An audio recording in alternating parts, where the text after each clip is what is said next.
Thanks for joining us on another For Investors, By Investors South Bay podcast. As always, we are proud to be your all-education real estate investment resource without any kind of sales pitch. If you would like to attend one of our meetings in person, we meet the second Wednesday of the month at The Point in El Segundo. You can RSVP at forinvestorsbyinvestors.com/South Bay. To find more investment resources such as blogs and podcasts from other FIBI groups, go to forinvestorsbyinvestors.com and search our library. Now, on to the podcast. Well, thank you guys very much. Really appreciate you guys coming today and learning about asset protection and how to protect yourself from, tenants and all other kinds of liability as it relates to real estate investing. So who here is their first time here to a FIBI group? Okay. Thank you guys very much for coming. Appreciate it. You guys won't get sold anything at any of our events. We just teach financial education, real estate education without that kind of pitch involved, and all of our chapters are the same way throughout Southern California. You can find us on meetup.com and type in FIBI and you'll find all of our chapters. So that being said, it was actually formed because we were tired of going to investment clubs and getting that type of sales pitch every time and wanted a place where you can go and get educated without that pitch. So thank you guys very much for coming and giving us the trust here. And we got some great panelists here. Our goal here is just to try to teach as much as we can. So that being said, Dave, we got some sponsors we want to go over. So and as well as some announcements, right? Yeah, we do. So how are you guys doing tonight? Good. Thanks for coming. So as Matt mentioned, he mentioned that this is really about the education. It's also about the networking. We have a very intimate group tonight, so be sure to make some contacts. We're probably going to go till about 9 o'clock. We've got questions. We've got 3. As we always try to do if you're new here, is we'll always pick a topic every month, and then we'll try to pick people that can talk about that topic, but that come from it from a different angle. So we've got a property manager, we've got someone who does insurance, and we've got an attorney. So we think having a conversation is about protecting your assets. Those are 3 really interesting points of views on how to do that. The way FIBI works is clearly we don't make money with our $20 at the door. The way we kind of keep the club going is through sponsors. We actually have a new sponsor from Civic. Where's I know Brian wasn't here. Matt had to take off. Oh, Matt had to take off? Okay, so Civic Financial is one of our new sponsors. They got some information back here. Mr. Spearer over here, his firm, Spearer, Woodward, Corballis, and Goldberg. Good. Studied all morning. Actually, I've been saying that for 4 years, so I've got it down now. They're definitely one of our sponsors, local attorney firm. I think Stephen walked in, and just as he was walking in, our broker here, Keller Williams, was walking out saying, "I just sent you a referral." So he's been in the business for a long time. One of those guys that's probably lost or forgotten more about real estate than I'll ever know. So thank you for supporting us. He's saying I'm old. I was trying to be nice about it, though. UDirect, Jeff back here, self-directed IRA firm. These guys are one of the largest firms in the country on self-directed IRAs. If you've ever wondered about whether or not you could invest in real estate using your IRA funds, you can. Talk to Jeff. Walker & Dunlop is a commercial lender. Andrew's not here. He'll probably be here around 9:15 when the alcohol starts being served. Where's Natasha? Note Assistance Program is back there. Sabrina, I'm sorry. Sabrina's back there. Those guys do real estate notes. So if you ever wondered about investing in real estate notes, Sabrina's your girl. And then New Western, these guys are a firm that do wholesaling, but like on steroids. So if you ever want to kind of get on a wholesale list, pick up their information and get on their mailing list. So a couple of things that we are going to talk about. First of all, our next meeting here is October the 10th, and it's going to be our State of the Economy meeting. So if you're new to FIBI, every year in October we do a panel and we talk about the state of the economy. Next month we've got 3 really impressive guests. Who here has heard of Bruce Norris, the Norris Group? All right, so Bruce is going to be here, but Bruce isn't here just to give his speech. Bruce is here just to be on a panel to talk about the economy. Jeremy Roll, who's the person that started FIBI, and then, of course, our very own Christina Suter back here, who runs our FIBI Pasadena chapter and also has a very, very brilliant mind on the economy and how it affects real estate. So we are super excited for that panel. There's a really good chance it may fill up. So we just put it up a couple of days ago. If you haven't already gotten it yet, go on meetup.com and make sure you RSVP for that panel.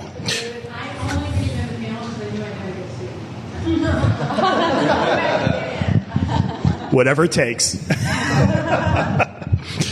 And then lastly, FIBI has been around now for 11 years, and we've always talked about doing a conference, right? But of course, just running a meeting like this takes a lot of work. Putting on a conference is like running this meeting 17 times in 2 days. But we've got a partner that we brought in, Hunter Thompson from Cashflow Connections, and we are putting on a 2-day conference. It's in Marina Del Rey, November 10th and the 11th. There's a flyer back there on the table. Chanel, are you? If you want to grab a flyer, they look like this. It's got some information. What it's basically going to be is it's going to be very much similar to this with a panel, but we're going to do over the course of the 2 days, I think we've got 17 time slots for education. And it's not going to be about, hey, here's how you fix and flip a house. It's going to be about, here's what fixing and flipping a house looks like at the end of the cycle. We're going to try to have a bit more of an advanced type of education environment, and then the entire 2-day period is carved up where there's time for networking, and then there's also time for education. So, our hope is that this will attract a bit more of a premium audience for FIBI, people that are actually, in the space doing deals right now. And this conference will be a great way to, use the FIBI to make some more contacts and get some really good information on, what's happening right now. Actually, I was telling Jim over here, one of the topics that we're going to put on the agenda is the opportunity zone. Who here has heard of the opportunity zone? Okay, there's like 3 people here that have heard of the Opportunity Zone.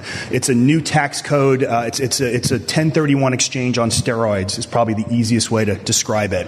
And it's something that's, as we were just talking about, there is a lot of institutional money being organized to chase a very few limited number of deals. So something that we see as having a big opportunity. So we're going to do a panel on it and talk about, what that means as real estate investors. So if you want more information, grab a flyer. On the website is all kinds of information and the topics that we've got and the speakers that have confirmed on the website. Last thing before we get started here is when we are done here, we'll finish up right around 9 o'clock, maybe 9:05. For those of you who haven't been before, right across the courtyard is North Italia. We have the outdoor patio reserved, and we've got a bunch of food that will be served at right around 9:05, 9:10.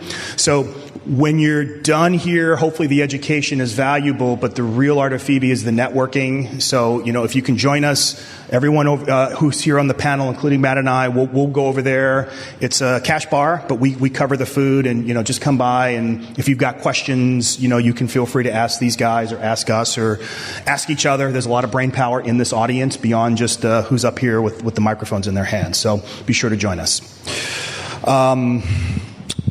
The last thing is our disclaimer is that while we do have an attorney up here and a somewhat of a CPA up here as well, this is not meant to be legal or tax advice. Everyone that's here talking about, their opinions as investors or, whatever the questions we're going to discuss. If you've got very specific questions about your situation, we certainly would recommend you consult your own financial professionals. And if you need recommendations, please let us know. Okay. I don't think Steven's going to sign off on that specific disclaimer wording there. He's going to need to modify that a little bit. I think we're supposed to cover that. Yeah, we needed there was some specific words that needed to be in there for this, and it needed to be recorded in detail, and everybody needed to sign it. But you have to say party of the first part, party of the second part. There you go. Right. The legal wording nobody will understand, right? So thank you guys very much for joining us. I think I just took the mic from you. That's great. So. Yeah, I know, pretty much. So, and that's pretty much the first time I've ever heard heard you refer to anybody as old. Like, that's amazing to me. Like, that's awesome. I'm impressed, Dave. You know, so we give each other hell all the time for this, obviously. So thank God he can't talk about my golf game because I stopped golfing with him. So, but anyways, so that being said, what I really want to start doing is I want to go through and have each one of you guys kind of just give a couple minute overview of your guys' experience and what you guys really focus on and how you help people in real estate, just so that they understand, you know, your knowledge base and where you're coming from. Robin, I'll start with you. Thank you. My name is Robin Reed, and I'm the CEO of Concept 360 Property Management. We're a property management company that specializes in multifamily and single-family investment properties in Long Beach and the South Bay.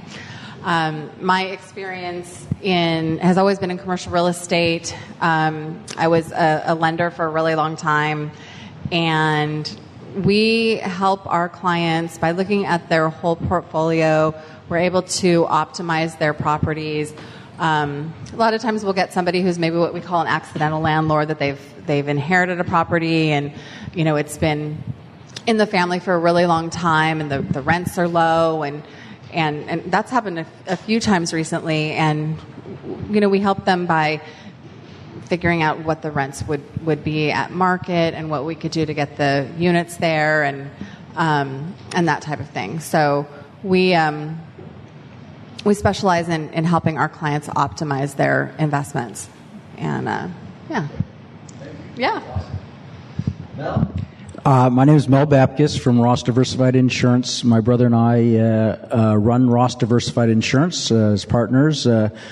We've been in business since 1986 in our 32nd year, so I would think that puts me older than Steve here, and I'm the oldest one on the panel. And what we are is we're a national insurance agency, and we started in the late 80s working in with major lenders, Ames Financial and New Century Mortgage and Fremont Investment, and grew up in really the mortgage servicing side, insuring properties when borrowers let their insurance lapse. We do a lot of business with people who are buying notes both on par and at a discount, and if the property's uninsured, we allow them a vehicle to force place insurance, or if investor takes back a property and needs REO insurance to have insurance with liability protection, we insure that. We're kind of like the whole conveyor belt, and the last piece of our conveyor was we found as things went from 2000 and I'm going to say 8 or 9 up to present time, a lot of people who were taking back REOs decided that they were going to keep them, retain them, and portfolio them and use them as investment properties, waiting for maybe the market to turn, or to just basically have a return on their investment from a landlord standpoint. So what we try to do is, we're a national insurance agency. We're in Southern California, but we wanted to really put together a product that would compete with a Farmers or an Allstate, a local insurance agent, which it's fine if you live in Manhattan Beach and you want to insure a property that you're a homeowner here and you have insurance with a Farmers or an Allstate and you want to insure a rental property here in Manhattan Beach, it's no problem to call up that local agent and insure that property. It's probably your best bet to do that. But if you're in Manhattan Beach and you buy a property, let's say in Memphis or in Atlanta or in Florida, then that local agent can't help you. So what we did is we came out several years ago with a risk secure product that it competes with the Farmers and the Allstates around the country, and we can insure a property anywhere in the country at any time. So we're trying to be that conveyor belt of insurance products for lenders and real estate investors. Both my brother and I, we're not just on this side, but we're on the other side as well. We purchase notes, both discounted notes on par. So we really grew up in that business and understand it as from an investor standpoint, as well as own rental properties ourselves and look at maybe partnering with some fix and flips. So we kind of understand it from both sides. So when you call our office, you're talking to somebody, my brother, myself, or some of our small staff. We want to really make sure that you understand what risk you have and what we can do as far as helping you to protect those risks. And just for the record, the policy that he's talking about far outweighs the typical farmers type policies and things like that. And we're going to get into some of those specifics because they're extremely important to understand the specifics on the insurance side. So from that standpoint, we'll get into that in a little bit on what needs to be insured and what the differences in policies are and things like that. Steve. Good evening. Welcome. Thank you for being here. And thanks to FIBI and to Matt and David for putting this together. It takes a tremendous amount of work. My name is Stephen Spear. I'm a real estate and business and estate planning attorney. We have 14 attorneys in our Redondo Beach office and our Denver office. And we limit our entire practice to real estate, business, and estate planning. So we represent small businesses to medium-sized businesses and high net worth individuals, and sometimes people who just need a 1-hour consultation to contextualize a problem and get a problem solved. And we've been doing that for 40 years. So we represent more landlords than tenants, more employers than employees, more landowners than not, and people who own all types of businesses from barbershops and car washes to restaurants and office complexes. Simultaneously with that, for the same 40 years, we've been running an investment property company where we have put together money from ourselves along with friends and family and clients, and we've bought properties.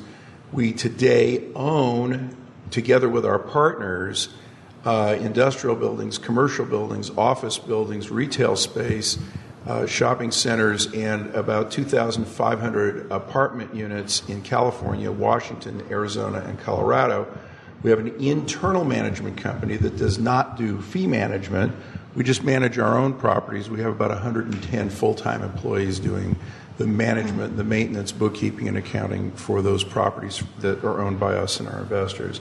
So I very much connect with anything that anybody's doing in the room. I would say whatever business you're in, it's something we've probably represented in the past. 2,500 multifamilies in those states. That's some math right there for you on the value of those units. That's pretty awesome. That's craziness. That just the sheer magnitude of the dollar figures of those units at this point. You know, we're an overnight success after 40 years. Yeah, there you go. That's awesome. Great. So Steve, after 40 years, since this title is, tenants are crazy and how to protect yourself, what's your craziest tenant story? I want to hear, a crazy the one that comes to mind immediately is an apartment unit on the third floor where it turned out that they were freebasing cocaine and running a drug ring out of it, and they left the tub on and it flooded everything all the way down. And so there was an adventure for us. The people the police in that particular city were on the payroll of the drug dealers, and so did not respond at any time. And so it took us a while to figure this out. They came out and didn't, and the people would disperse because the police were giving a warning by phone to the people who were there. So when the police arrived, nobody was there. We finally figured it out and sold that building. This was many years ago, but it still stands as the most outrageous. The police are on payroll. That's not... I'll just say, only because it does ring a bell. This was probably about 96 or so. We had a company, First National Mortgage, in San Jose, Santa Clara, and they had an REO property where there was drug dealers in there, and actually the police were on their job, and it turned into a shootout that exploded the whole house. So only because you bring back the drug dealer, it was a shootout. It was in the papers and everything else, and unfortunately, it was protected. It was insured, and I think they did better by having the house explode. They had a successful problem. That's what successful outcome. Yes. So I told one police story. I will tell another. We had a 164 unit building in the city of Santa Ana, and we were having a drug problem there. This was in the 80s. We don't own those properties anymore, the ones I'm describing. Just say no. And so what we did is we donated one of the 164 units to the police for their use, and they set up a substation. So at any given moment, there were anywhere from 2 to 20 black and white units parked in front of the building or in our parking lot. For some reason, the drug dealers left and never came back, and the building was turned around and everything turned out well. So we supplied the space and the donuts. But so there's a success story, and the police were wonderful and cooperative, and we've actually recommended to clients they do things like that in other places with quite a bit of success where there's a troubled property. Robin, what about you? I know you have some fun stories. We literally just evicted some drug dealers. So on that note, yeah, they were how many units is that building? 7. And they were living in one unit upstairs, and they got evicted, so they moved in with their friends downstairs because they were in business together. So they moved in a 2-bedroom. They moved their whole family in with this guy's family already, and then we had to evict all of them. So it happens, in some properties. You do get, the drug dealer kind of situation, and it's difficult when.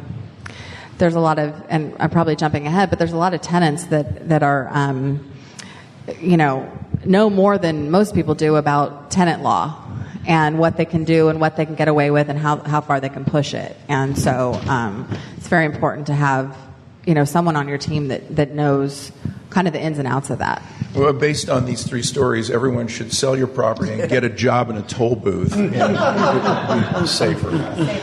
We had one of my very first evictions out in Tennessee, where we bought a property with a tenant in there, of course, and the tenant stopped paying rent, and so I was out in Memphis and knocking on the door myself because I happened to be out there, and the lady was 500 pounds and bedridden with a 2-year-old and a 3-year-old taking care of her, and or 2 and 5 or something like that, and it ended with her lying to me over and over again, saying that she was going to get the rent, and that her ex-husband was taking the money for drugs, and now it's going to the brother now, and all this, and to me going back out there and seeing the sliding glass door shattered all over the ground 3 feet from her, and her saying, "I don't know, I just looked up and it was like that," and you're like, wait a minute, something's wrong here. At the end of the day, it took 15 firemen and a Zuzu trooper and a cargo net to get her out through the front window and take her to the hospital, and have the parents go to the kids, or the kids go to the grandparents, and then you realize at that moment, this business makes you a hardened individual sometimes. It's not an easy situation when that happens, when they're calling you at, 6 in the morning our time, 8 a.m. over there, and, crying, saying we wouldn't evict them, but then they're lying the whole time through their teeth to us the entire time and just playing on it. And it sucks. It really does, because you feel horrible. But at the same time, I had an investor that owned that house. He's losing money. He's gonna keep losing money over and over again, and it's a bad situation. And that's what makes it hard. And the fact that you're talking about the tenant landlord laws is huge, especially in California right now, when that's probably one of the biggest things coming, down the pike, and it's already here, but at the same time getting worse and worse and worse, given what's happening with the attack on property owners in California. So pay attention to those tenant landlord laws if you guys are investing here. I mean, that's huge. Steve, we got some more. We got some. We're talking about all this liability here, obviously, right? That's all really was what this is. And there's ways to mitigate it all. But let's start off with the basic general structure for owning rental property. If you have high net worth, what are you looking at how do you structure something like that to try to protect yourself? You don't want to own it yourself. You don't want to own it in a corporation. You could own it in an S corporation instead of a C corporation, but we don't recommend it. Our suggestion is an LLC, a limited liability company. And think of it as a watertight door on a ship, and so that if the LLC is here and it owns this property, anything that happens inside that LLC at that property that generates liability stays within that watertight structure. And it doesn't endanger your other assets that are owned outside of that, which could be your home or your stocks or your bonds or your other properties which are owned in other LLCs. The LLC is outfacing, so that liability that comes in here through uninsured events, if you have inadequate insurance or uncovered events, exempt, excluded events, or if you have something that happens as a result of the behavior of your management staff inside of that LLC, you have protected the rest of your assets. Yet, the tax benefits from that property, the depreciation and the other deductions, flow through to you as an individual and flow through to your investors if you have investors. It gives you a convenient control, and it's a separate tax reporting entity, and so it doesn't, if it has a problem with the Internal Revenue Service of the Franchise Tax Board in California, it again doesn't contaminate other entities. It also makes it easy to structure so that you can have a K-1 from it that goes on your tax return. Your tax return remains thin. So I've heard that it's difficult to get financing, or to, like, you buy the home and you need to get a mortgage on it, right? If you then try to put the house in an LLC, that can potentially trigger a due on sale clause and the mortgage can come due.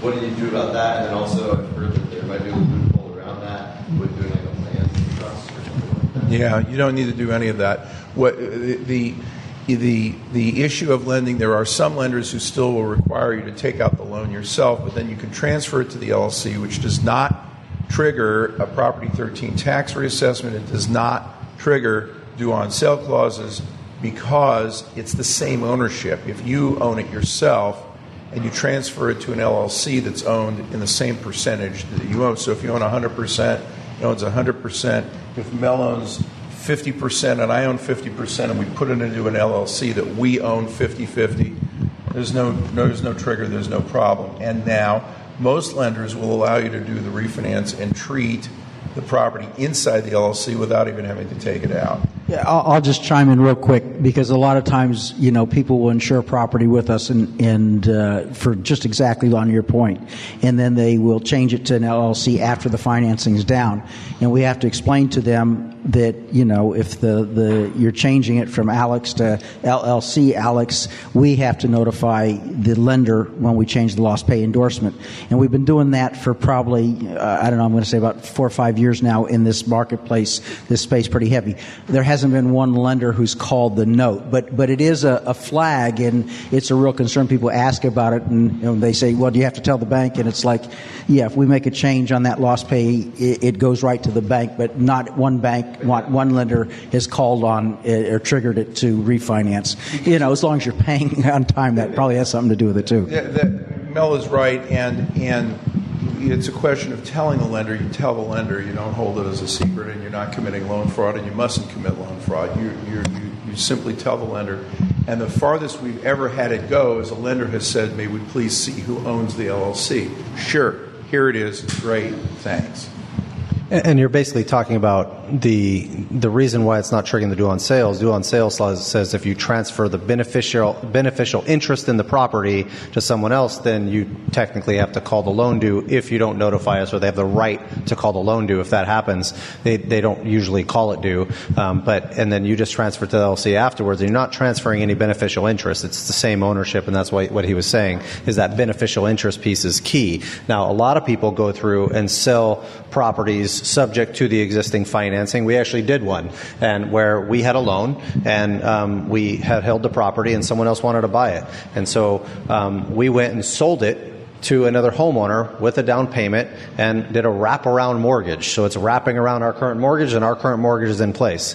Now, to Mel's credit here, if you go change the insurance, then to the new homeowner, then the borrower gets, or the lender gets notified. Now, if you notify them, every lender that I know is going to say, no, you can't sell it. You got to pay us off. If you go notify them. But if you don't notify them, what's their risk? Your risk is that they call the loan due, right? And then you have to pay off that loan. So the backup is, do I have a private investor that can do that, or can I sell the note off if I have to afterwards?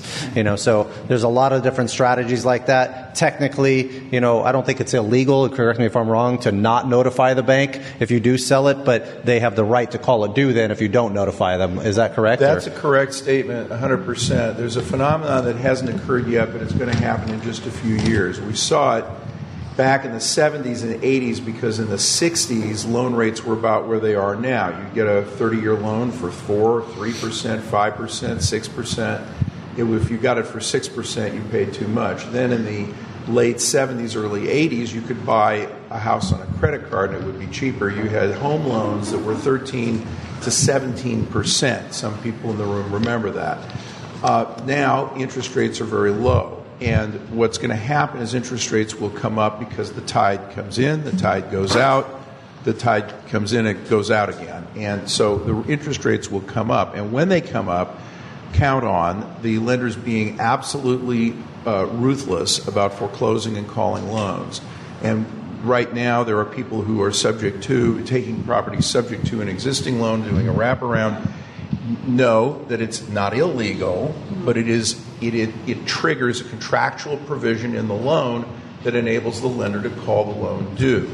Know that when they do that with interest rates higher, you may be unsuccessful in replacing the loan with a refinance and might have to sell. Know that when those interest rates are higher, prices may be lower and it may be difficult to sell the property, or you may have to sell for less than you could have had you done it differently.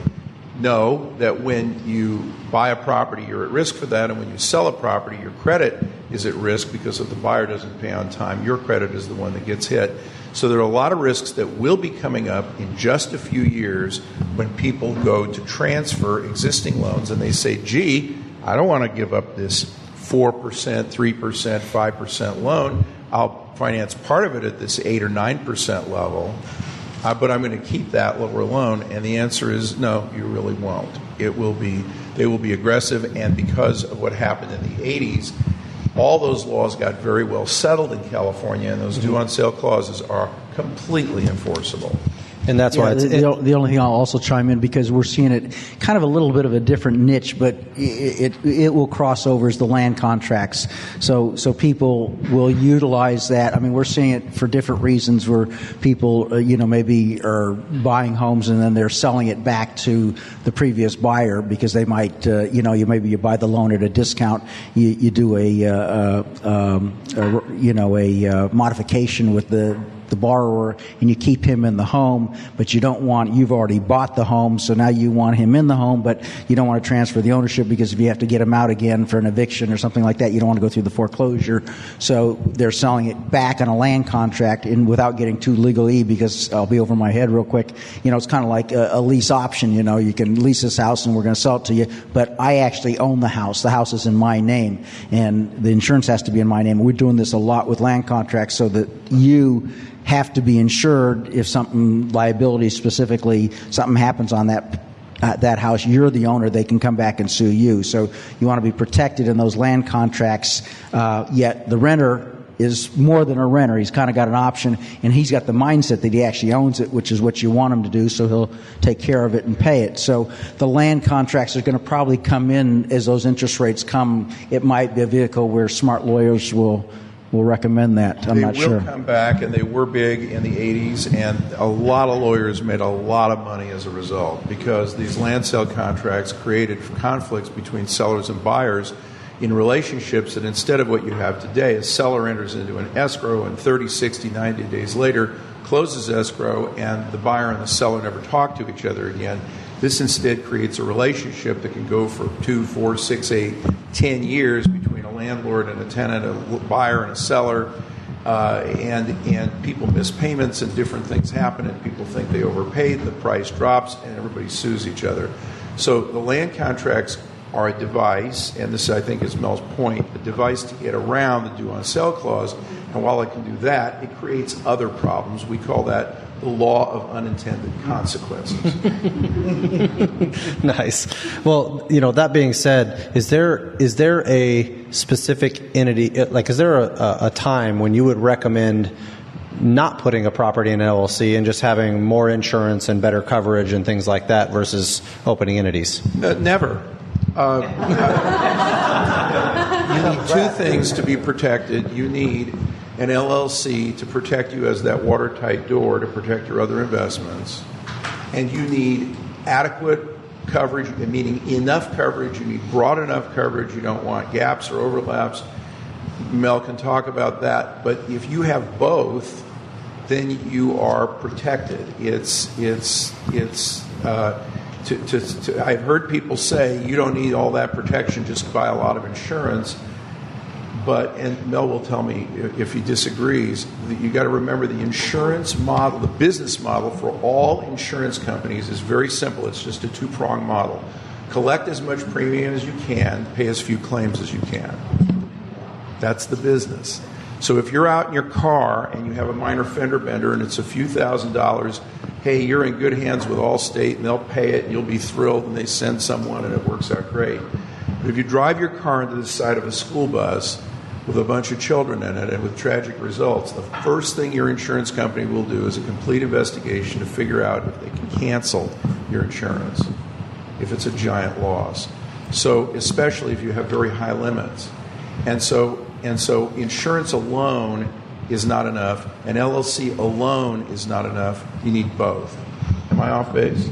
Well, again, when you talk about egregious acts, if I'm drunk and I go out in the parking lot and I kill somebody, I might have, which I personally do have an umbrella liability policy, but the point is Steve's right. It comes down to what is your coverages and what is your act. I mean, there's certain things you can't do. Like, for example, we have on our OLT, our owner-landlord-tenant policy, which is that risk-secure policy I spoke of earlier, we have a small little limit for sexual molestation. If you're on that property, you can be sued for it, even though you didn't sexually molest anybody. It happened on your property. So there's different components, and depending on how egregious. I mean, we had one, I think it was in Memphis, where there was a shootout. Great neighborhood. There was a shootout in the street, and they dragged the dead body on a front lawn,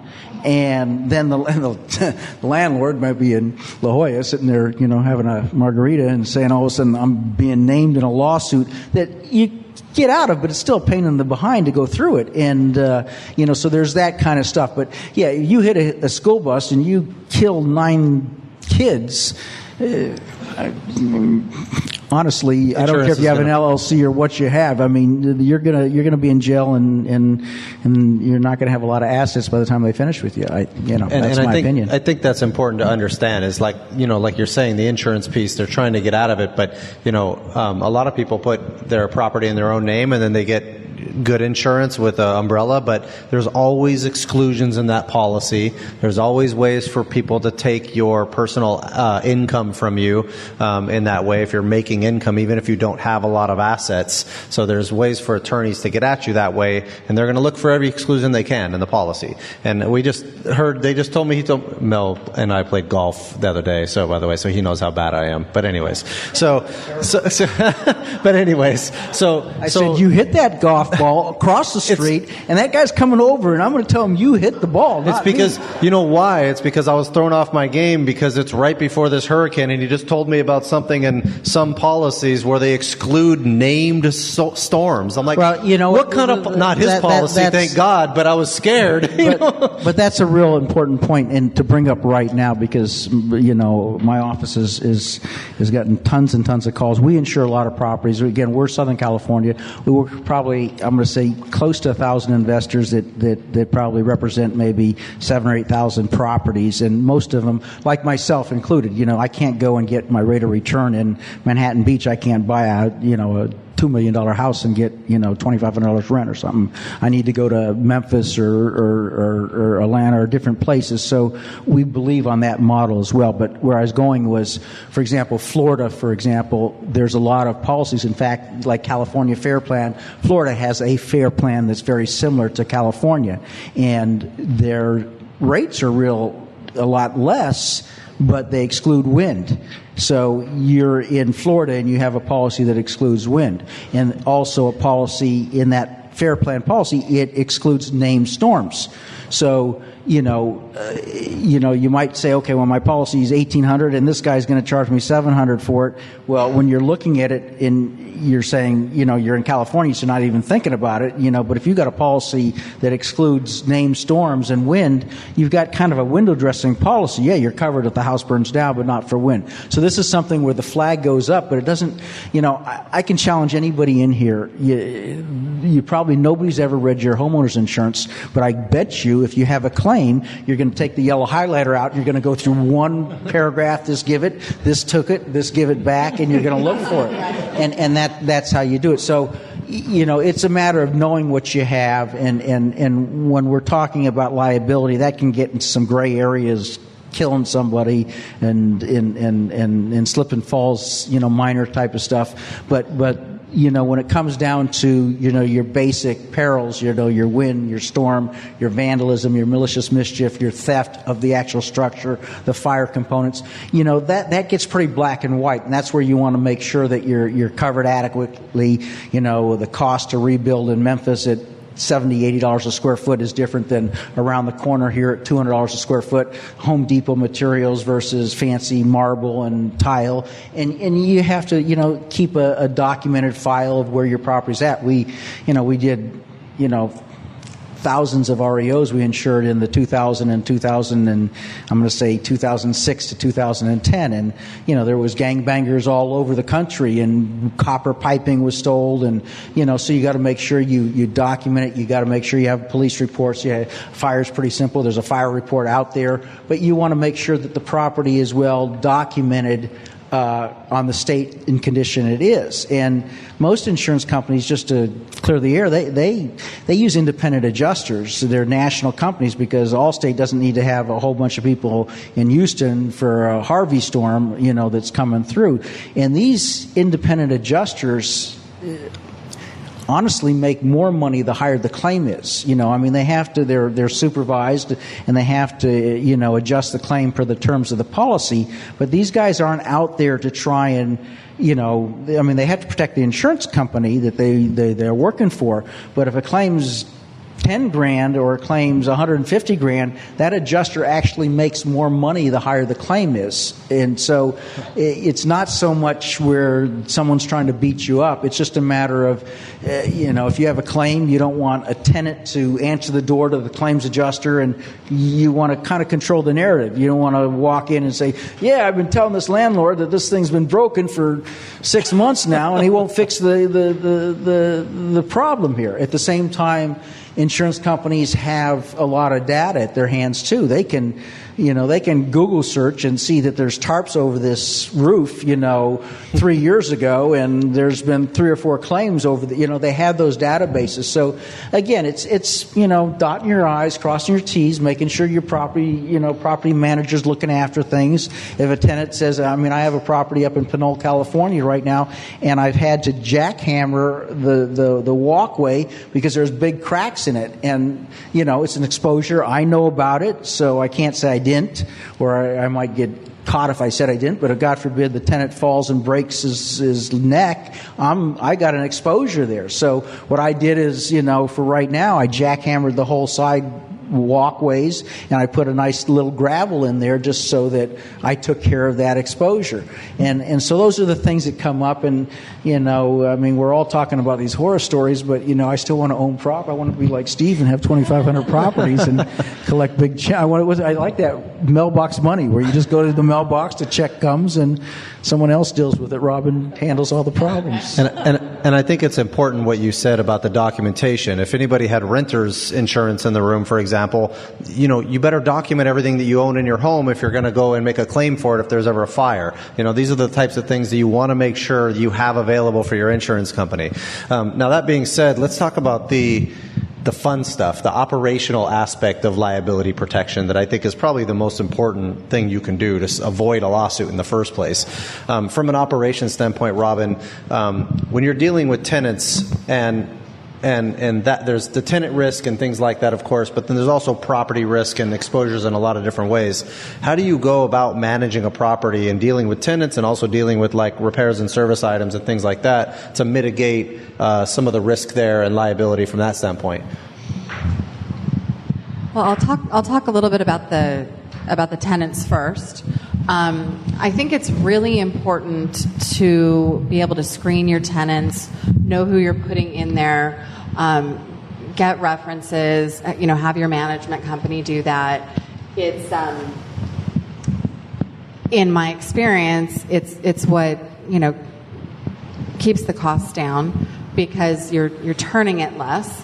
And of course there's some properties that there's just more ins and outs. There's more people moving in, moving out. What does a properly screened tenant look like? What are you looking for? Well, that's a good point, because in fair housing, you really want to have a criteria, and you really want to say, this is our box. You either fit into the box or you don't fit into the box, and you judge everyone by that same box. Because if I say, well, you have to make 2.5 times the rent, but the property manager, this guy doesn't make 2.5 times the rent, but she likes him better, and he does make you're opening yourself up for liability there. So it depends on the property. It really depends on the owner, of course, because we have so much experience. We give a lot of suggestions as to what kind of tenant you would want to accept. And everybody's got a story. You were talking about that one tenant that you had to evict, and there are those really sad stories, and there's the human element of this business. There are people that live in these properties that we own and manage, and everyone's got a story. Sometimes you can tell the people that are just playing you with their sad story. We had a guy that I think his mother died twice, and so you have people that you can tell are playing you, and it's always those people that you just sort of have a feeling they're playing you. You always end up evicting them eventually. You always, and it takes longer, and you think, why did I keep them in the property? I could have had it turned, had a better tenant in there. So screening the tenants, I think, is probably one of the most important things. When you buy a property, though, sometimes you don't have vacant units. You can't start from scratch. You're not, So one of the things is you want to look at a rent roll, but you want to find out about the tenant profile of the building that you're buying. You want to find out more about that, not just the pipes and the roof and how much money are they paying, but you really do want to get an idea of how long people are there and that type of thing. How do you do that? How do you get that information? Well, a lot of times if you're buying, you'll ask the listing agent to find that out from the seller, that kind of thing. Estoppels. Sometimes people will use estoppels to try to validate rent rolls. Yeah. So the estoppel is when, let's say you're buying a 4-unit building and you have 4 leases on that building, and the people who are selling the building to you say, yeah, I'm getting $1,200, each unit or whatever. An estoppel is, if you don't know, is what we send out to the tenant to sign that says, yes, it's legal that I am paying this, and it sort of confirms it, because anybody can say anything they want on a rent roll, but to confirm it, my husband, I work with my husband, and he's raising his hand. So did you have a question? No. The best way to find out the tenant profile is when you're doing the inspection of the property, and you're looking at the pipes and the wires and all that. You walk in and you say, is this a happy unit or is this a sad unit? Yeah. Do they have liquor and guns together? So you walk right into the unit. And you can get the vibe. You can tell what kind of vibe it is. Yeah. And so if it's an 18-unit building and I got to get rid of 8 people, then I got 10 units that are going to be paying. You got to figure that into your calculations as you're doing your rehab or whatever. Yeah. Well, and I wanted to touch a little bit on the liability of the actual property that you mentioned, Matt. And David and I were talking a little bit about this beforehand. A lot of times when we're managing a property for an investor, we'll say, okay, you've got X amount of vacancies. Let's say it's somebody that signs up with us and they've got an 8-unit and they've got 2 vacancies, and we go and we do a rent survey. We tell them what we could get, and then we make our suggestions as to how to make the unit better and to optimize it and get the right amount of rents. And a lot of our investors get it, and they say, I want to spend this much money. And sometimes you'll get an investor that like I said, the accidental investor that inherits something, and they just don't have the capital to turn something to get the highest rents. Okay, so let's turn it. Let's put somebody in there, at the mid-market rent, and then in a year we'll revisit. But one of the things is that when I've had owners who don't want to spend any money, to the point where you think this is a liability for me as a manager. We had a guy that owned he bought a 7-unit property sight unseen. And he was having his father-in-law turn the units, so every time we said the father-in-law did anything wrong, the wife would get mad, so the guy was in a bad position already, and so they did it was the air conditioning unit, what is that called? There was a condenser that from the roof. But what's the thing that comes out? Well, it looked like a big penis. Well, Let's just call it a pipe. A pipe. A pipe. Thank Yes. you, David. But it was right Thank you. above the shower head. Yes.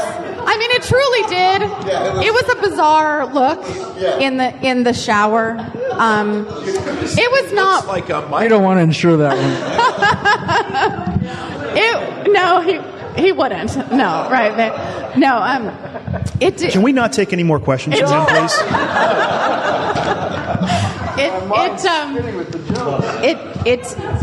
And that's what it looked like. I mean, it did. It truly did. It was very awkward when you looked in the shower. awkward. That's the word. Yeah. That was the one we're looking for. It was, and he wanted top rents for the place that his father-in-law, glued together, and the black stove and the white hood, and he just was like, no, it's in the cool area. Well, yeah, but it doesn't look good, So it really comes down then to it's not about spending money; it's about investing money in the unit and doing it right the first time.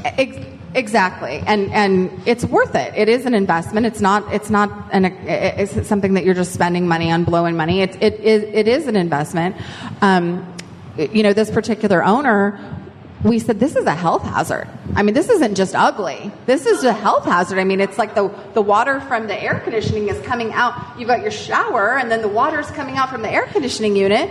A kid could be in there. It was just, we're like, this is going to come back to you. Right. And so actually we had to, there were multiple other things that he would not fix and that were hazards. And we finally said, we can't work together. It's too much risk.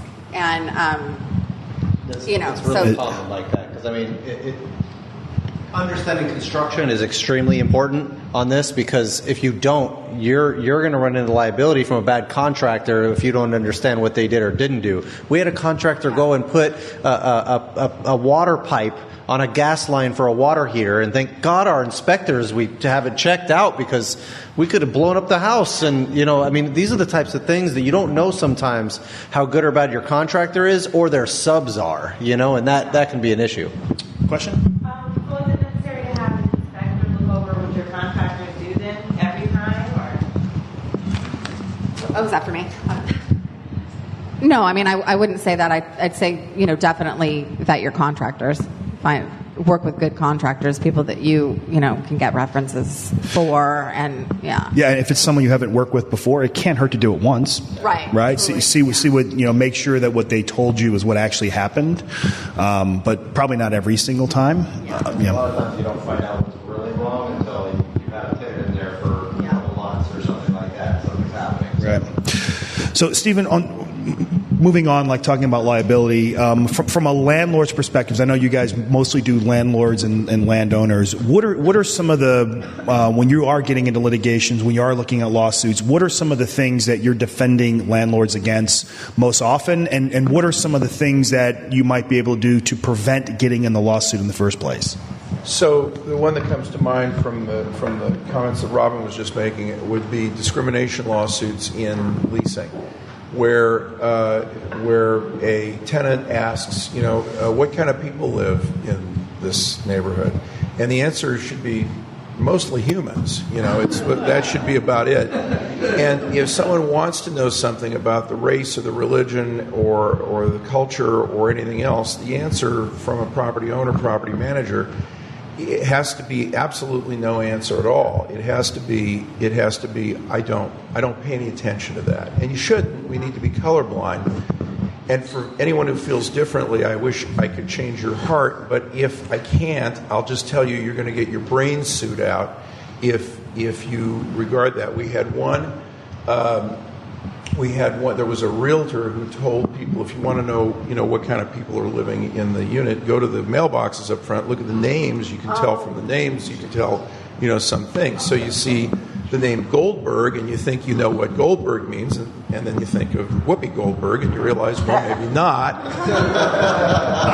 And so you can't fish in those waters. You have to have a clear, clean line in your mind that says, I'm colorblind, I don't care. And if you care, work on yourself, but until then, just don't care. Don't lease units if you care. Right, exactly. So that would be one of discrimination claims. Another one would be misrepresentation claims, where the landlord says, yes, I run the place this way, and I want to give a clean unit that works and everything is perfect and it's great. And then when the tenant calls and says that the dishwasher isn't drying the dishes, you say to the tenant, oh, it's good enough. Mine doesn't work any better than that. So if you're going to set expectations for your tenant, if you're running a lousy unit, you run it poorly and you manage it badly, you want to say to the tenant, you move in here, you'll never get an answer from me, I won't fix anything, it'll all be on your head. And that still won't do it, but at least you won't have made a misrepresentation. Another liability would be where you don't know the rules. So you take too much security deposit. The most you can take on a residential unit is the equivalent of 2 months' rent for an unfurnished unit, 3 months' rent for a furnished unit, and there is no difference between a security deposit, a pet deposit, a cleaning deposit, or anything else. They're all deposits. They all count toward that limit. And it's best not to even separate them. It's best to have a security deposit and no other deposit, because then the security deposit can be used by you as a landlord for anything, non-paid rent, damage to the property, anything. So you want that. All agreements are in writing, and so you need to make sure they say what you think they say. And I know the point Mel made is correct, that, raise your hand if you have read your insurance policy. No one will put their hand up. Oh, really? You did? You read your insurance policy? I did because I had a claim. You have? I have. Because Mel's my insurance agent, so I have. So it's very rare, but if I ask, and I won't ask, but if I ask how many of you have really, really read your lease agreements end to end to see what they say, it's really important to do that. That's the one you can't not do, because it's going to say things in there, the reference to the swimming pool, and you don't have a swimming pool, or, whatever it would be. You want to make sure that it really says what it means and means what it says. And then you want to practice, and this is something Robin alluded to, where you got a human story and you have to be human. But the tenant only has two obligations: pay the rent in full and on time, and don't ruin my building. And that's all you ask. You don't ask anything else. You just ask those two things. And if they follow those two things, you leave them alone and let them live their lives. And if they can't do those two things, you need to evict them. If you wait, you will have regret, because it will only get worse. And then you'll get the lawsuit coming back that will really emphasize that you really should have gotten rid of them sooner. Yeah. And so that makes a difference. When you have a problem with a tenant on the issue of habitability, you need to respond to it instantly. So that means if someone says, I've got mold or mildew, or the bathroom fan isn't working, or the dishwasher doesn't work, or there's whatever the problem is, the physical problem, that isn't, if it's Wednesday night at 8:15, you deal with it Thursday morning at 8 in the morning. You don't deal with it Friday, or, oh, I'm busy, or I'm out of town, or I'll get to it as soon as I can. It is an all-fired emergency, no matter how small it is. The toilet doesn't flush, you might need a plumber tonight. you have a shower where the handle is, where it's leaking and someone has reported this to you, nothing gets delayed. Everything is done suddenly and quickly, because the place where you make a great case for the plaintiff, for the tenant who wants to sue you, and for the lawyer, is where they can show that they gave you notice on Wednesday and you didn't act till next Monday. Yeah. This is the one, and you can say, my mother was dying and my right arm fell off and I had plans and I got, doesn't matter. When you are a property owner and an operator and a manager and an owner, you have a duty and a responsibility to deliver a habitable premise 24 hours a day, 365 days a year. I could go on, but I'll probably go on. We're in California, which makes it even worse, too. So Right, I think you have to have it for 400 days of the year in California, right? It's like that much different. We always tell people like the only color that matters is green. If they can afford it, if they fits in the box, it's the only thing that really matters. Thank you, Stephen. So, Mel, on insuring properties, like when you're looking at insuring a property that's a long-term buy and hold versus a short-term fix and flip, can you talk about the different kinds of insurance you want to have, and what are some of the different things you're having to insure against in a fix and flip situation? Yeah, well, a fix and flip situation is usually a short-term type of a situation. What we insure on our fix and flips that we work with is we have what we call builder's risk endorsement, which will cover the material and cover equipment that's on the property while you're working on it. However, there's a big exclusion. We're not covering a workman's comp. So if you're doing the fix and flip yourself and you're hiring people out, you have to make sure they have their workman's comp insurance. And what we do, ours is cookie cutter, where if you're coming in and you're maybe redoing some kitchen cabinets and you're doing flooring and paint and things like that, roof, and you're just ginger boxing it up is like I like to say it. But we won't go into that type of insurance if you're actually going to move bearing walls, if you're going to add square footage. Then you need to have a course of construction type of policy, and we don't do that because it really is entailed and requires more underwriting. So we tell you up front. But if you are going to put a second story on a property, then you need to seek out someone in that area and do a course of construction, because they're going to want to do inspections, and it's a completely different product. So when we do fix and flips, it's generally, I'll just kind of stereotype it, that ginger box up a house. They're in and out of it usually within about a 6-month period, get it all ginger box up, and then they turn it. Most of those properties are vacant. If you're going to be a hold for rent, we call that OLT, or owner landlord tenant type of policy. Then you want to insure the property. First off, you want to know what you have. And insurance, the first thing I say is it doesn't matter what you paid for the property. It doesn't matter what your BPO of the property is. When it comes to insurance, and we're talking just the property side of it here for a second, it's strictly math. It's X times Y. What is my square foot and what is my cost per square foot? And that's like I talked earlier about a claim scenario. If you go in, a house in Beverly Hills, it's going to be different than a house in Norwalk. In California, your cost of square foot is going to be a lot different than it is in Memphis. So different geographical locations will have different costs. And primarily what we do to kind of check it is we use what's called the Marshall, Swift and Beck guide, which is typically it's a program that most insurance companies and most insurance adjusters on a national basis will look at it, and they'll know if the cost of wood is different in Florida than it is in other parts of the country. They'll know also that if you have a Hurricane Harvey, that all of a sudden the Houston price per square foot can vary, and so there's some play in the cost of per square foot. But it doesn't matter what the value of the home is. It doesn't matter what you paid for it. A lot of times people say, "Well, I paid for this house, $50,000, and I want to insure it for $50,000," and it doesn't matter. The perfect example is if I have a house on a cliff here in Malibu that's an old 50-year-old house that's 1,000 square foot that maybe cost $100 a square foot to build, but I paid $5 million for the property. I don't want to insure that house for $5 million because if it burns down, I'm only going to get the $100,000 that it's worth. So, well, and the land doesn't burn. Then the land doesn't burn. Your property value doesn't change. So that's the first rule in insurance is, as far as your coverage amount, it's going to be tied to the value of the structure. So two quick additional points. One on insurance, and this comes back to the question of liability for landlords. One is that you want to require in your lease agreements that all tenants must have renter's insurance. Yes. And then you don't care if they get it or not. You'd like them to. It'd be good, and you should tell them to. But if they don't, you don't throw them out for that. What happens is then your roof leaks, your roof damages their $10,000 thing they got from their grandmother. They come to you and they say, your roof leaked on my thing, and you say, it's no problem. You have renter's insurance. And they say, I have what?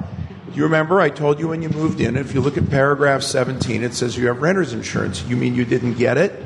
Oh, I'm so sorry to hear that. We won't be paying for it.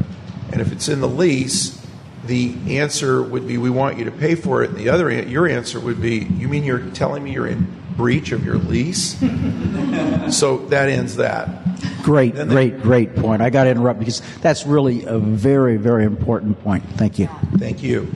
And then the other one is conflict between the tenants. You have a tenant who says that this tenant's playing their music too loud, and this one says the kids are crying at 6 o'clock in the morning, and that one says he's parking his car wrong on the driveway. And you have a tendency as a landlord or as a manager to go in and start solving those problems. Well, you're not the parents, and you're not the police, and so you have rules and regulations, and you should have those for whatever the minimum need is.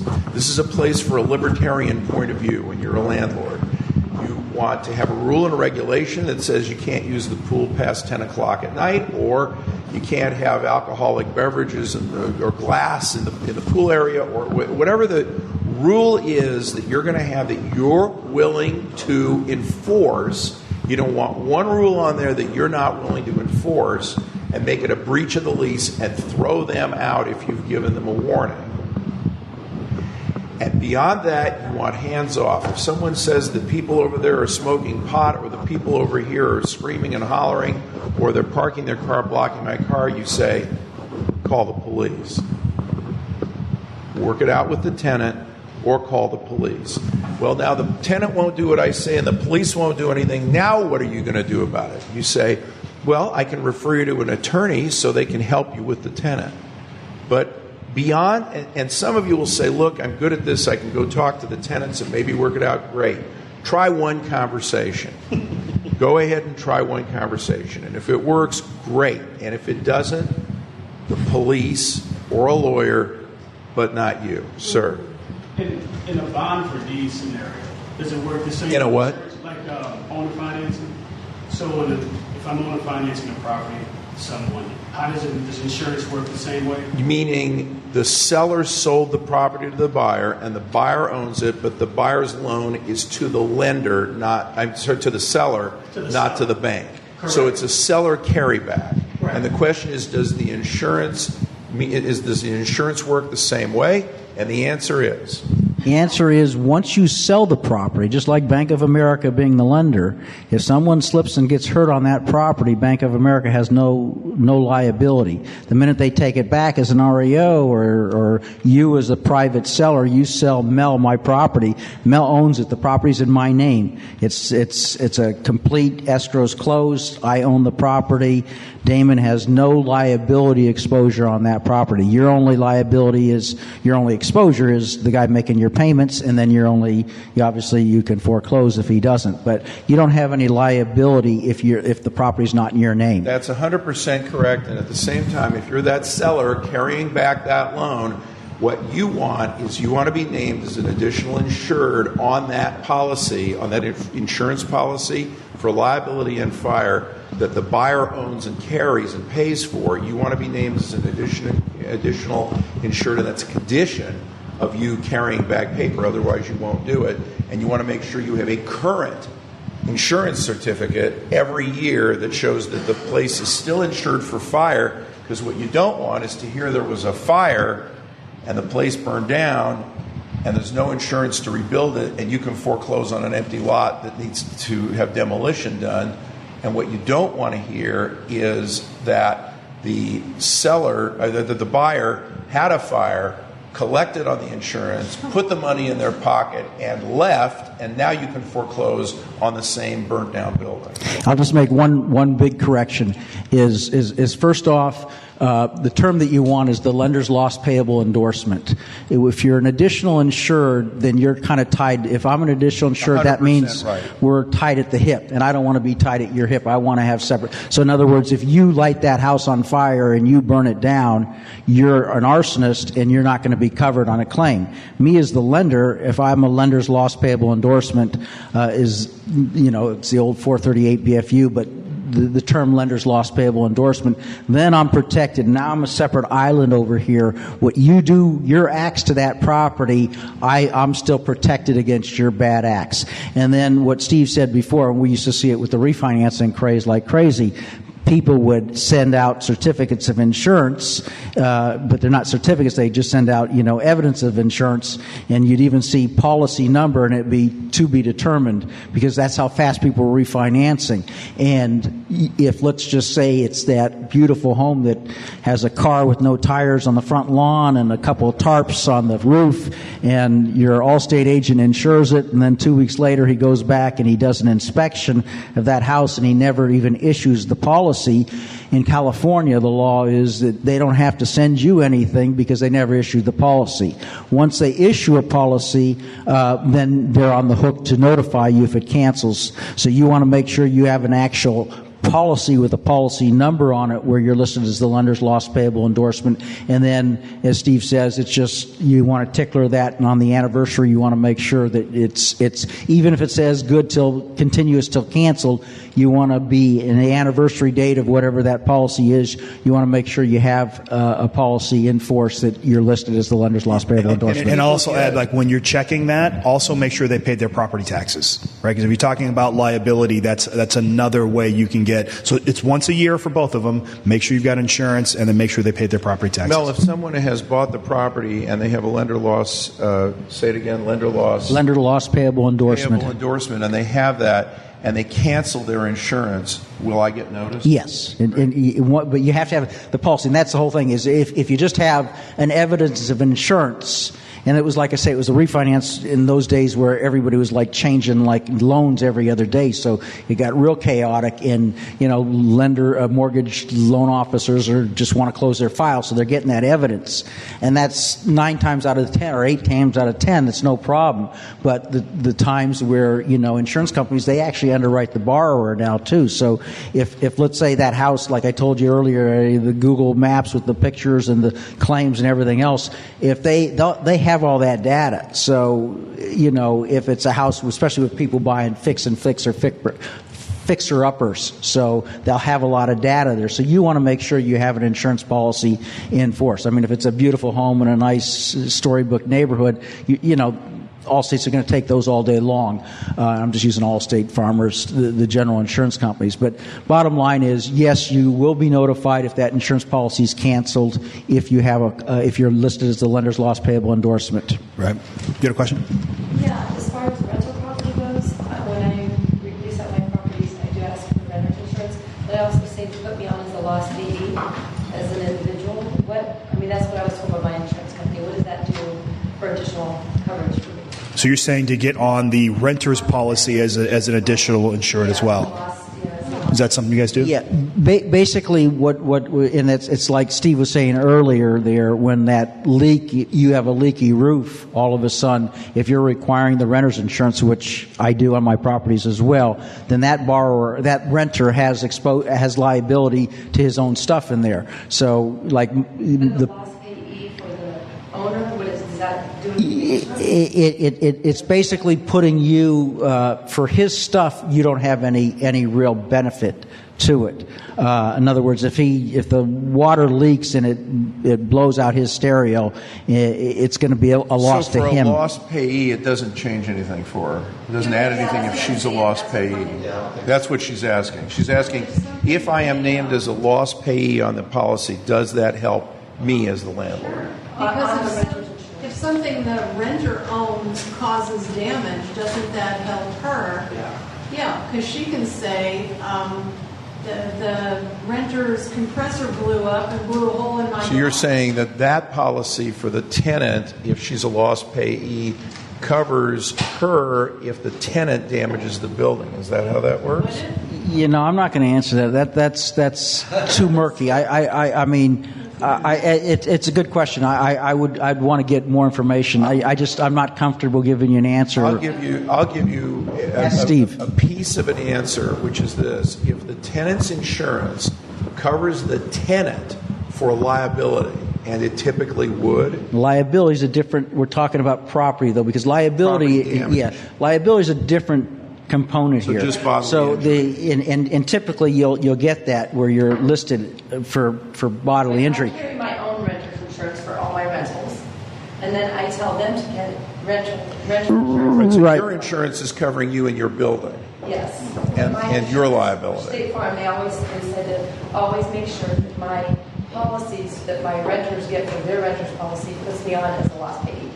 So I was wondering what that meant. Doesn't make a whole lot of sense to me on that, unless they're covering liability. On the liability side, it makes 100% sense. Right. On the property and the compressors and that stuff, that's a little murky for me to give you an answer. But it doesn't cost you any more money anyway, so it doesn't. And it doesn't cost them any more money either. I mean, it's more on a liability side. It makes sense. Let's say the guys come over and there's a fist fight and that's going on and you're a unit. You have liability protection as your OLT, your owner landlord tenant policy. Right. However, their mischief that goes on inside that place, you have that extra protection listed on their liability component. On the property side, that's murky for me.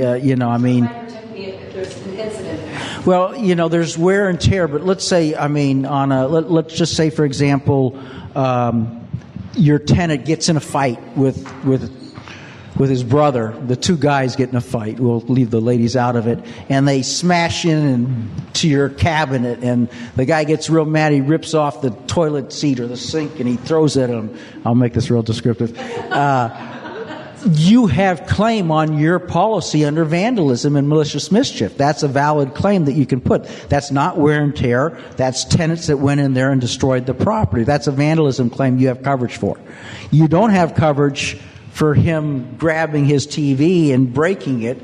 That's his personal property, and that's not covered. So that's where the murkiness, the compressor, I don't know how it's attached, and I don't want to go to that example. Well, no, she's going to have to pay the deductible. No, you're going to get dinged your deductible no matter what. All right, so let's take this one to the bar. How about that? Darius has a question. We had a question over here. Darius, yeah. I have two questions. Number one is, what's the difference between additional insured and what she's asking to be on the rent policy? And also, as a tenant who flooded the bathtub and what they need, collected on it. So what? Let me start with the additional insured versus the lender's loss payable endorsement and get a good way to think about it, okay? It's like a lender's loss payable endorsement gives you rights as a lender, okay? So we're not really talking about the tenant stuff here. It gives you rights as a lender, and it puts you separate on an island, that you're protected against acts that tenant can, that homeowner can do to that property, i.e. arson is the biggest one. He burns down the property. He's not covered on his homeowners. Your lender's loss payable endorsement protects you on his policy that he paid for. You have protections. You're protected. You have an island there. Okay? Now, additional insured means that we're tied to the hip.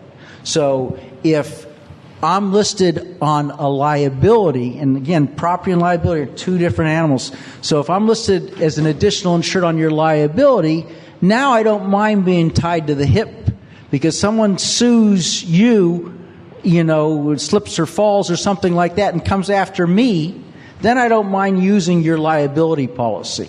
Okay? It doesn't hurt me. I don't know what benefit it is, and the lawsuits can be so murky all over the place. You might have zero, we could give 1 million examples, and, 500,000 of them you might have a problem, the other 500,000 you don't. So that's kind of the difference. Additional insured, you're tied at the hip. Additional insured, you're tied at the hip. A lender's loss payable endorsement, you are an island by yourself with protections that you have that he doesn't have, and you're protected against him. Okay, the flood part. I didn't hear you. Then you want to ask to be named as additional insured as a loss payee. You want to be an additional insured on a liability policy. You don't want to be an additional insured on a property. So when we're talking about tenants now, that's a different story here. The tenant, her Farmers or State Farm is saying, I want to be listed on their policy. On a liability, whatever liability components in that renter's policy, sure, you got no exposure. It's only going to give you benefit. Okay? And the personal property is an area I'm not going to touch on because I don't really know. So let's talk about, we've talked about, having to get rid of a tenant, being disciplined about that. Let's talk about eviction. And Robin, why don't you, clearly you guys work here in California. I'm assuming that's the most complicated state in the union to do an eviction. Talk about what an eviction looks like, what some of the steps are, and what some of the things you need to be conscious of if you're going to evict someone. I'll just say that in Texas it's easier. You just tell them, get out. You have to have a shotgun, right? Yeah, right. Welcome to Texas. I love it. That does seem simpler. So I would say if you're managing your own property and you need to evict someone, get a lawyer immediately. We work with a law firm that does only evictions. And is this on? Is this okay? So we work with a law firm that does only evictions. And, there is a timeline. And there's a way that things need to be done and a way things need to be met so that it's done in a timely manner, right? We started managing a property when we took it on. These two women had inherited it from their dad, and they were running it themselves, and they were evicting someone by doing some paperwork, and it wasn't true. They weren't truly evicting them. It took probably an additional 4 months once we took over to get the people out because of the way that they did it incorrectly. So I would say, it's always important to have professionals. I don't go fix the units. I have contractors, like the lady was saying about, having contractors. You have to have professionals that surround you, So, yeah, I would say about eviction, it's just important to start it right away. When they're late, we do a 3-day notice, and there's that line from Jerry Maguire: "It's not show friends, it's show business," and it is, because it's sometimes it can be hard, but and even if somebody comes in our office with a story, it's like, well, if you get us the money, that you owe before the lawyers send you to the eviction, it's kind of like a race to the finish. And sometimes the other thing I will say, if you have someone in eviction and they say to you, I want to make a partial payment, do not take it because it starts the clock over again. And we learned, we have a portal where people can pay their rent online. Well, if somebody's in eviction, you better toggle that off so they can't make a payment online. Sometimes they think if they put it through your mail slot, but if you don't accept it and you send it back, it's considered that you didn't take it. I'm going to go farther. I'm going to say if you're in the apartment business and you have tenants that aren't paying rent and you feel sorry for them and you decide you're going to let them fall behind a little bit because some tragedy has happened, then don't be in the apartment business. Get in a different business. What you can tell them is, look, drag someone else. Don't pay your light bill or don't pay your car payment. Yeah. You got to pay the rent. If you want to stay here, you have to pay the rent in full, on time, every time. There are no exceptions. But the fair thing about that is you tell that to them when you rent it to them. You say those two things pay the rent, and don't ruin my building. And if you stick to those, you'll be fine. If you don't, if you aren't going to stick to those, and I know a lot of people look and say, where's your heart, and how can you be that way? You must have ice water in your veins. And the answer is, no, just don't be in the apartment business. Just go do something else where you can feed slack and let people drag payments or whatever it is. But if you're in the apartment business, what you will be doing is teaching your tenants that they don't have to pay you on time, and that's the beginning of the end, especially because they'll all talk to each other. That's exactly right, and it creates a culture in your building that, you know, you didn't make me pay, and I'm going to tell the guy next door, and then he's going to pay late, and all of that. So, yeah, it absolutely creates a culture of non-payment, and you know, it can be sad, but you do have to have clear criteria at the beginning and at the outset. Be sad, collect the rent. Yeah, exactly. So here's something else. Robin said you should hire an attorney. She said she uses a firm that does nothing but evictions. Yeah. That is exactly who you want to use.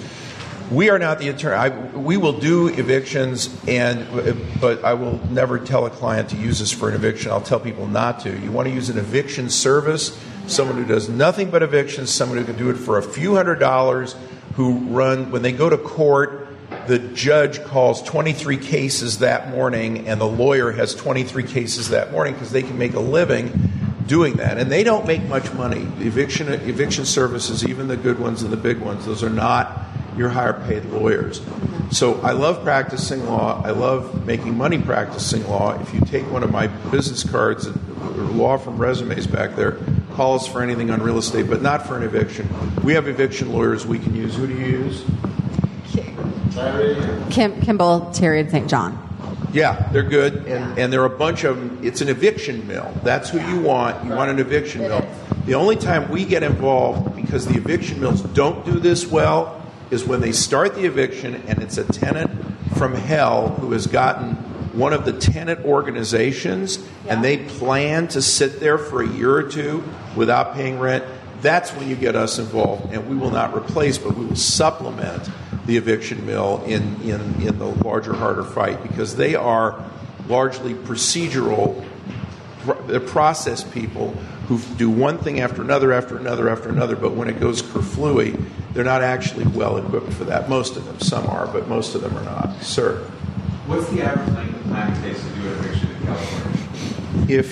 If it's run-to-run and it's a default and it's just a garden variety non-payment of rent, they're out in 6 weeks.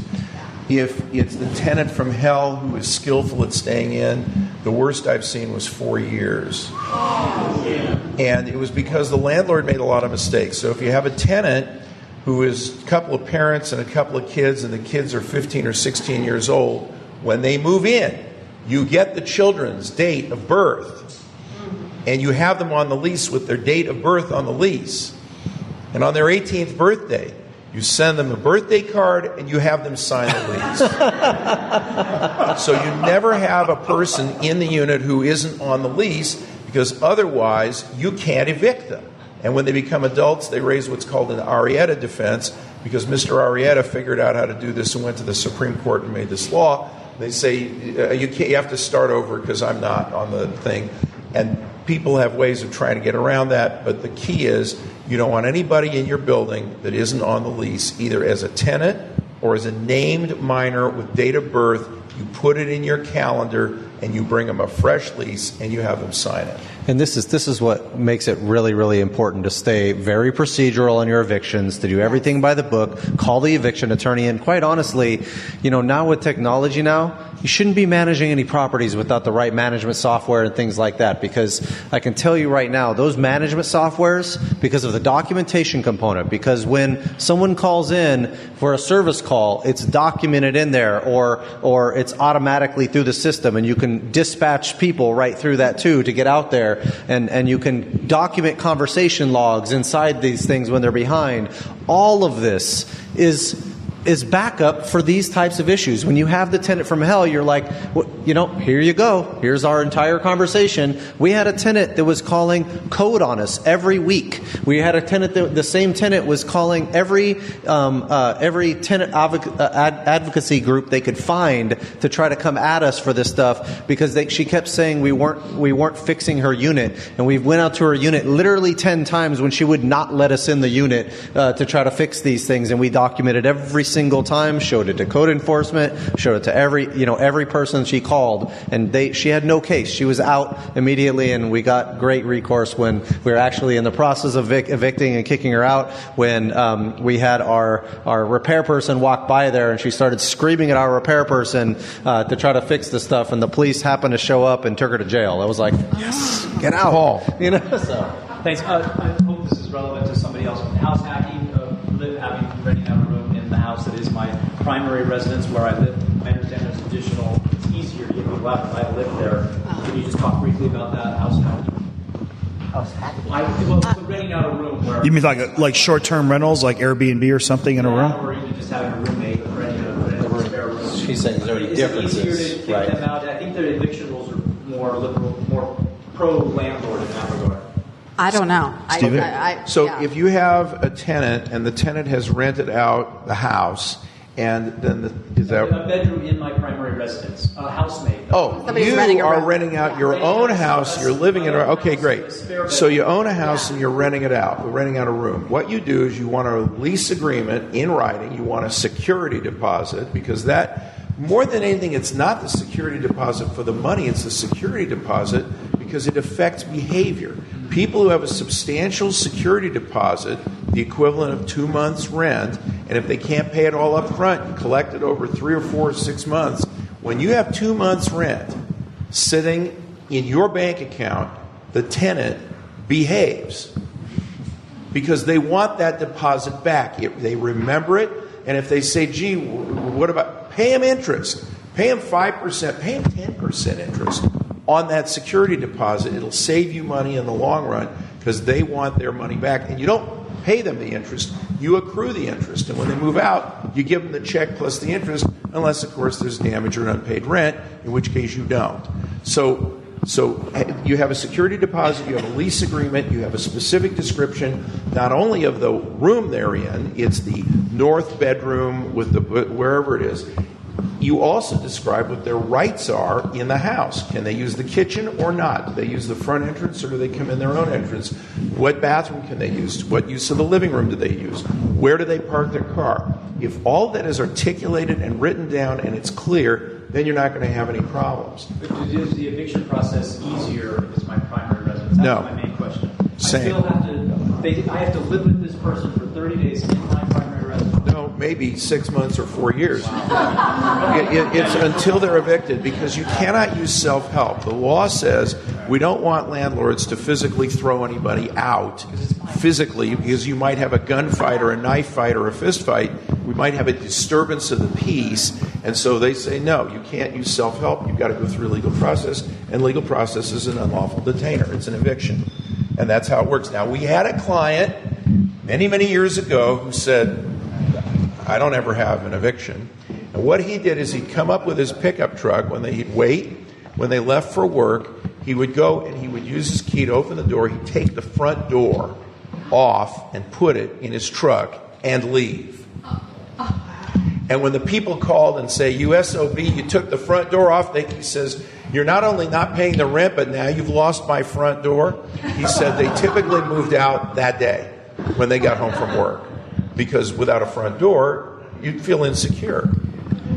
So, the moral of the story is... How long did he get away with that? That's awesome. But he got away with that for a long time, but because of the type of judgment he exercised there, he did other things. He got in trouble. He eventually went to prison. But so this is a very bad idea. It's a funny story, and these days it wouldn't work because there are cameras everywhere, including on the satellite. You should always assume, by the way, when you talk to your tenants, assume that what they are doing every minute is recording you. Assume you are speaking for the record. Assume you are on camera. If you are outside in any public space, you are on camera from the satellites. They cover the entire face of the United States. And with subpoenas, those are available to people in court. So when you speak, know that you're speaking for the record. Don't ever say anything that you wouldn't want to have repeated or played for you in court. I think I'm going to call all my staff email. right now and be like, you guys are all being recorded right now. Email is the way we used to open mail over the trash can. Remember junk mail? You get a bunch of mail, open your mail over there. That's how people open email. Look, delete, click, delete, and then when they write an email back, we all of us, click reply or reply all, and we type clickety-clickety-click send. Clickety-clickety-click send. Well, that's a permanent record, and the courts now rely heavily on it. We've had judge after judge after judge in arbitrations, jury trials, judge trials say to the lawyer on the other side, well, you can call your witness if you want, but what Mr. Spear has put into evidence are all your emails, so if you plan on contradicting what you said, don't bother taking the stand. And you can explain all day long, well, that's not what we meant. We all knew it didn't mean that. If that's what it says, that's what it meant. So I suggest clickety-clickety-click, read it again. If it's hot, if you're upset, go to sleep, look at it tomorrow, delete it, and write something that's ice cold. Cool is the tool when you're communicating by email to tenants or anybody else, because those live forever, and it's exactly what they say on television. Anything you say can and will be used against you. And it's really hard to do that when you really just want to steal their front door. So it's not paying your rent. So yeah, exactly. So question here. Yeah, I was just changing the subject for a moment. With the potential repeal of Costa-Hawkins, is there anything that the panel would suggest that we should do as far as protecting our interests now, either through changes to lease agreements or anything else that we should be considering? Yes. So, for anybody who doesn't know, Costa-Hawkins is a law that exists in the state of California. Proposition 10 on the ballot this November repeals it, if it passes. And if Costa-Hawkins is repealed, what it did is it restricted all the counties, the 58 counties in the state of California, and the hundreds and hundreds of cities in the state of California as to what type of rent control they could put in. And there are moderate rent controls, and there are draconian rent controls, and then there's the rent control in the People's Republic of Santa Monica, and and what Costa-Hawkins did is it put a cap. This week on the news, this county of Los Angeles for unincorporated areas said they're going to pass 3% cap if Costa-Hawkins is repealed, 3% cap on annual increases. Santa Monica, there's a movement that if Costa-Hawkins is repealed, they're going to claw back the money that the tenants have paid to the landlords that they consider too high. They're going to cause the landlords to pay it back, but that money doesn't go to the tenants. The city keeps it. So there's going to be a tremendous amount of turmoil and hubbub. I would say if you are really, really worried about this repeal, calm down. Because there's going to be a kerfluffle for a while. There'll be a few sellers who will panic. Look for that because they'll be buying opportunities, buy the property from them. And then there'll be a period of time where and it might last several years, where the draconian things are passed. But the reality is that wherever rent control is, a housing shortage follows. And most cities now, most of the major cities closer to the coast, are facing serious housing shortages, and this will drive builders, developers, and people who invest in building new housing out. And it will create more of a housing problem, and it will be more obvious than the subtle rent control of Los Angeles for the last 40 years, or more subtle than some of the other more moderate rent controls like Gardena. And it's going to create problems that the people who believe they need to cap rents and are helping the poor and the middle class will, I think, more quickly, a few years, but more quickly discover they're actually hurting the poor and the middle class, and the rich keep getting richer. It does the opposite. It makes it far worse. And so when they figure out that they're benefiting a few, and in the long run they're hurting exactly who they're trying to help to create affordable housing, they'll realize, again sooner than it's been, that the only cure for a housing shortage is more houses. And once they figure that out, then I think you'll see something. So this could have a rubber band effect. In the meantime, if someone says, I don't want to own and rent control, the time to sell was up to about 6 months ago. If you own it and you can hold on to it, just hold on to it. There'll be a dip in prices as people panic, and then they'll stabilize and they'll come back up, because ultimately you need housing. And so even the people who want to crush it won't be able to. Also, I would recommend, if you're in the right area, in the right city, I personally am a very big advocate for short-term rentals, because it gets around the tenant-landlord laws a lot of the time. It's less than 30 days and not subject to it, depending on the city specifically. Well, and the cities are saying they're going to wipe out VRBO. They'll rent control that. They're going to wipe out Airbnb. They're going to wipe out. They're trying to, vacancy right? decontrol. It's starting. It's starting. Well, yeah, we've been researching quite a bit in the different cities, and right now, some of them are coming on board because they're seeing the hotel occupancy taxes, but a lot of them are trying to say, oh no, you can't do it, but they have no money for regulation then to actually enforce it, because they haven't created any money from the hotel occupancy taxes. So it's kind of interesting to see what's going to happen in each city, and I feel like, it is an issue with, with the amount of units, because we're already at a housing shortage, but I don't think it's a substantial, percentage of the total housing units, but that's to convince each individual city council, person as well. So as a result, the advice as to what you should do now is relax.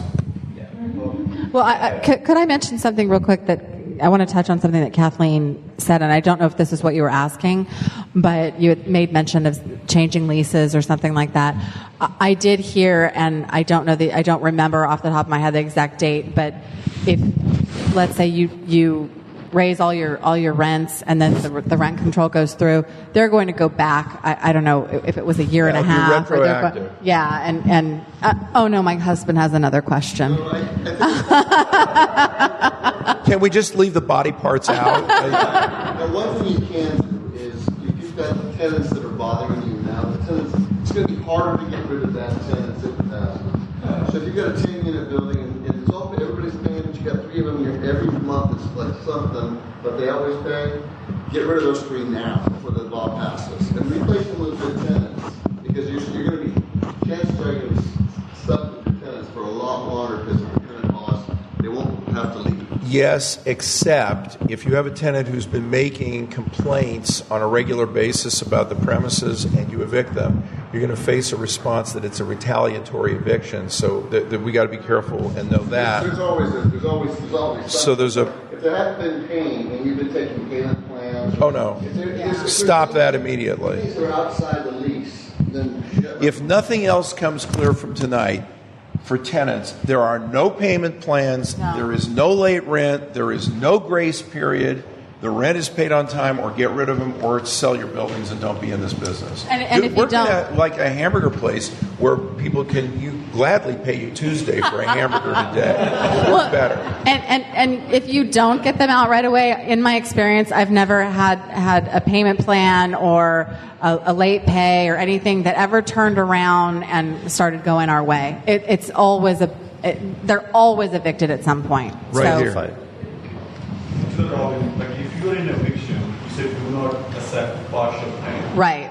But in these days, like there's a online payments, like a Zelle. Right. Zelle you cannot stop if somebody you put your side number, they can send the money. So is that mean? I don't. Is it going directly to your bank account? Yeah, don't do that ever. Yeah.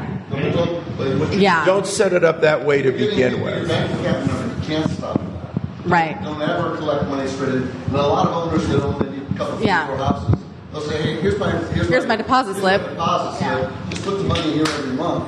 Don't ever do that. Don't do that for that reason. You can never stop them paying you. But these days as well, like if they have your email address or the phone number, anybody can deposit the money right away. But how do you get your bank account number? No, they don't need it. No, it doesn't need the bank account. It's connected to his account separately. It's like a Venmo or something. You just go into your account and it's linked. But you can return it before it goes to your bank account. You mean you have? Yeah. Technology. Oh, same with PayPal. Yeah, that's true. Don't take it to your bank. Just like if they had walked into your office and handed you a check, if you haven't cashed the check, you can return the check. You return the check immediately. So if someone hands you a check and you are evicting them, you don't pay payment, you don't take partial payment, you don't take anything. If someone hands you a check, you mail it back to them. Your lawyer will mail it back to your eviction service, will mail it back to them, and it will say, we're rejecting your rent, we're evicting you. If it's past the 3-day period to pay rent or quit, if it's past that. If it's before that, you have to take it if it's payment in full. And once you send it back. So if it's a Venmo account or whatever it is, if you turn it off, you can turn it off, turn it off.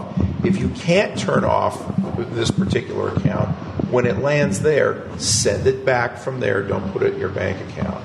Because do you have to transfer it, or does it go? You don't have to send it back to your account. That does. Well, then turn that off completely. Yeah. You do. Okay, I got a new policy.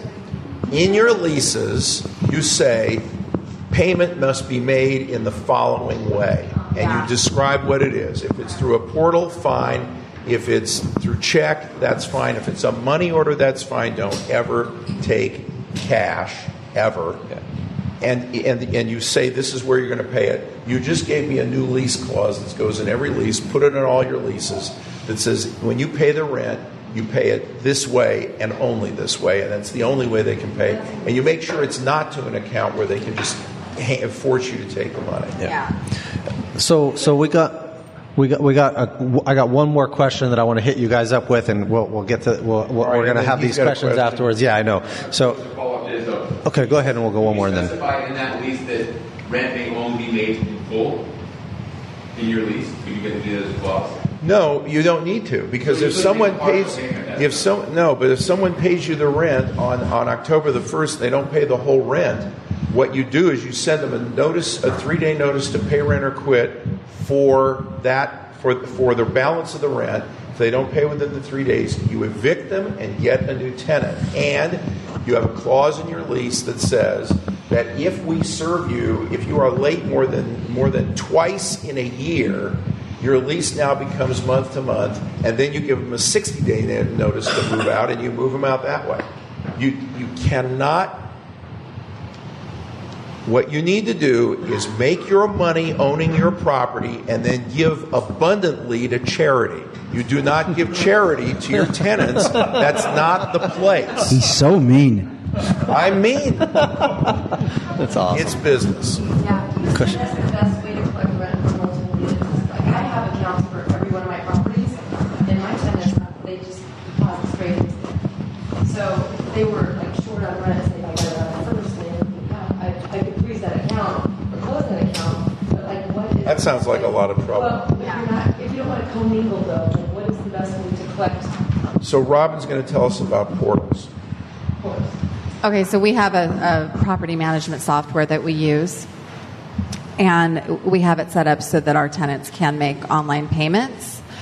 And it has a toggle switch that you can turn off. We do, yeah. So in that software, there is a way to turn it off so people cannot make online payments.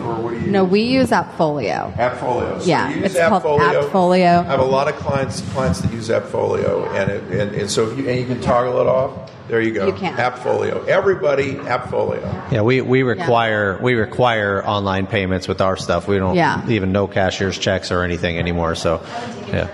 Great. But that definitely turning it off is important. Well, thank you guys very much for coming tonight. Next month is State of the Economy, so should be a really, really good one. And then FIBI Long Beach, we're doing it on promissory notes. And Christina, is she still here? I want to know what's going on with FIBI Pasadena. Okay, well, FIBI Pasadena will be online as well. I think she has it up. That's the third Wednesday of the month, and FIBI Long Beach is the last Thursday of the month. So, Christina, what is your event on FIBI Pasadena coming up? What's it going to be on?